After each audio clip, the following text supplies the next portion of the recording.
meningkatkan risiko terjadinya kulit yang lecet dan bisa terjadi luka. Oke, itu dia mengapa pressure injury ini terjadi.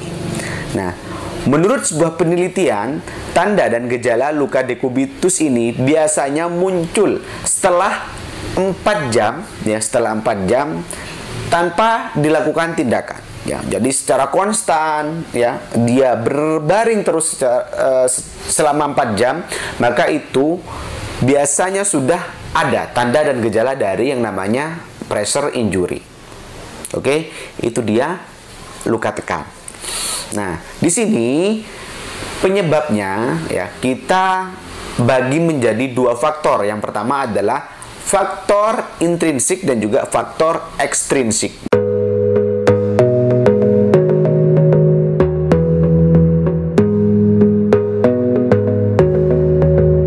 Halo sahabat Pedicure, jangan lupa untuk klik subscribe-nya ya, dan tombol loncengnya. Oke? Dimana biasanya kita bahas dulu nih yang faktor intrinsik terlebih dahulu, ya, dimana ini merupakan faktor-faktor yang tidak dapat dimodifikasi biasanya, ya, ataupun faktor-faktor penyakit penyerta. Yang pertama yaitu usia, ya, usia. Karena memang usia tidak pernah bohong, begitu kan? Dimana ketika sudah lansia, lanjut usia ini, metabolisme, sirkulasi, kerja organ dan sel-sel juga akan menurun dalam fungsinya. Itu dia makanya seringkali risiko terjadinya memang sangat besar terjadinya luka tekan, ya, dikarenakan sirkulasi, mobilisasi, terus nutrisi itu juga sangat berpengaruh, ya. Selanjutnya adalah penyakit penyerta. Contohnya adalah diabetes mellitus, stroke, terus hipoalbuminemia, penyakit-penyakit neurologi yang lain, ya. Terus ada lagi temperatur anemia.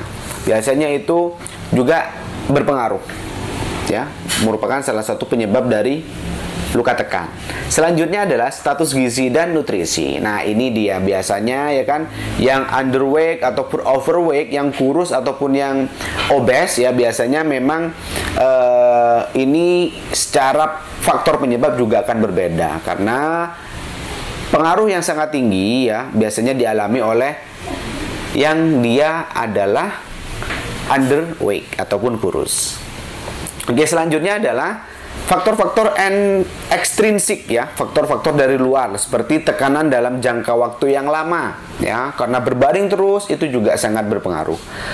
Gesekan ataupun pergeseran, ya, ketika kita mengangkat pasien tersebut di atas kasur juga sangat berpengaruh, ya, karena apabila terjadi gesekan ataupun pergeseran secara terus-menerus itu juga dapat mengakibatkan terjadinya luka.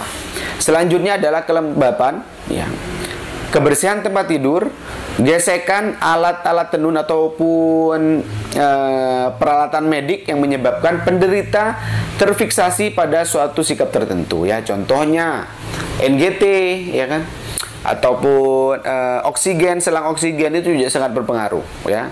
Itu adalah faktor ekstrinsik. Selanjutnya di sini juga kita akan menjelaskan bagaimana sih langkah-langkah kita, ya, langkah-langkah kita untuk mencegah terjadinya luka dekubitus tadi, ya. Karena kenapa?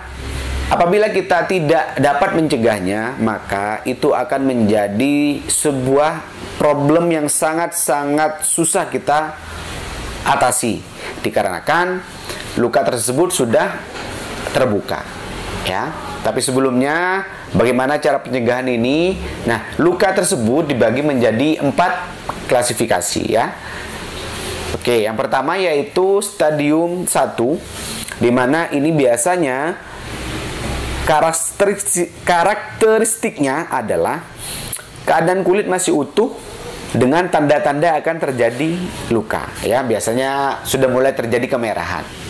Oke, kemerahan, ya, eritema di kulitnya, itu merupakan stadium 1. Selanjutnya adalah karakteristik dari stadium 2 luka dekubitus itu adalah hilangnya permukaan kulit